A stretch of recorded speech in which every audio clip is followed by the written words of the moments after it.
Assalamualaikum warahmatullahi wabarakatuh. Sahabat beriman, mudah-mudahan Anda masih selalu setia bersama kami di channel yang selalu menghadirkan kisah-kisah inspiratif.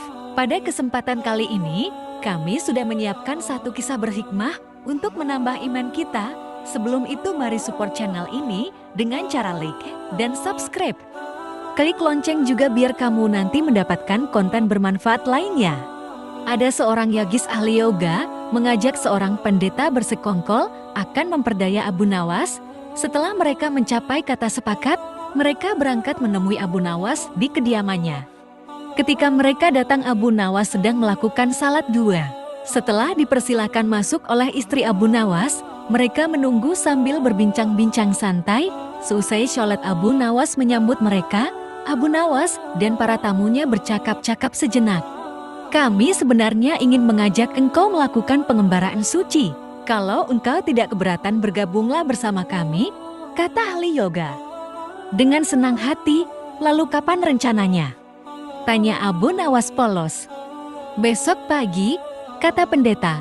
Baiklah, kalau begitu kita bertemu di warung teh besok, kata Abu Nawas menyanggupi. Hari berikutnya mereka berangkat bersama. Abu Nawas mengenakan jubah seorang sufi, ahli yoga, dan pendeta memakai seragam keagamaan mereka masing-masing. Di tengah jalan, mereka mulai diserang rasa lapar karena mereka memang sengaja tidak membawa bekal. Tanpa banyak bicara, Abu Nawas berangkat mencari dan mengumpulkan derma dari dusun satu ke dusun lain. Setelah derma terkumpul, Abu Nawas membeli makanan yang cukup untuk 3 orang. Abu Nawas kembali ke pendeta dan ahli yoga dengan membawa makanan. Karena sudah tak sanggup menahan rasa lapar, Abu Nawas berkata, "Mari segera kita bagi makanan ini sekarang juga." "Jangan sekarang, kami sedang berpuasa," kata ahli yoga. "Tetapi aku hanya menginginkan bagianku saja, sedangkan bagian kalian terserah pada kalian," kata Abu Nawas. Namun begitu pendeta dan ahli yoga tetap bersikeras tidak mengizinkan Abu Nawas mengambil bagian yang menjadi haknya. Abu Nawas penasaran. Mencoba sekali lagi meyakinkan kawan-kawannya agar mengizinkan ia memakan bagiannya. Tetapi mereka tetap saja menolak. Abu Nawas benar-benar merasa jengkel dan marah. Namun Abu Nawas tidak memperlihatkan sedikit pun kejengkelan dan kemarahannya. "Bagaimana kalau kita mengadakan perjanjian?" kata pendeta kepada Abu Nawas. Abu Nawas setuju. Tidak memberi komentar apa-apa. Malam semakin larut. Embun mulai turun ke bumi. Pendeta dan ahli yoga mengantuk dan tidur. Abu Nawas tidak bisa tidur, hanya berpura-pura tidur. Setelah merasa yakin kawan-kawannya sudah terlelap, Abu Nawas menghampiri makanan itu.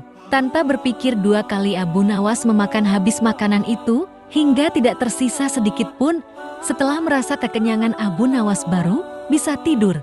Keesokan hari mereka bangun hampir bersamaan. Ahli yoga dengan wajah berseri-seri bercerita, "Tadi malam aku bermimpi memasuki sebuah taman yang mirip sekali dengan nirvana. Aku merasakan kenikmatan yang belum pernah kurasakan sebelumnya dalam hidup ini." Pendeta mengatakan bahwa mimpi ahli yoga benar-benar menakjubkan, betul-betul luar biasa.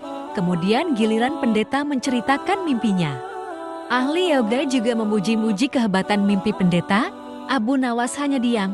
Bahkan tidak merasa tertarik sedikit pun. Karena Abu Nawas belum juga buka mulut, pendeta dan ahli yoga mulai tidak sabar untuk menanyakan mimpi Abu Nawas.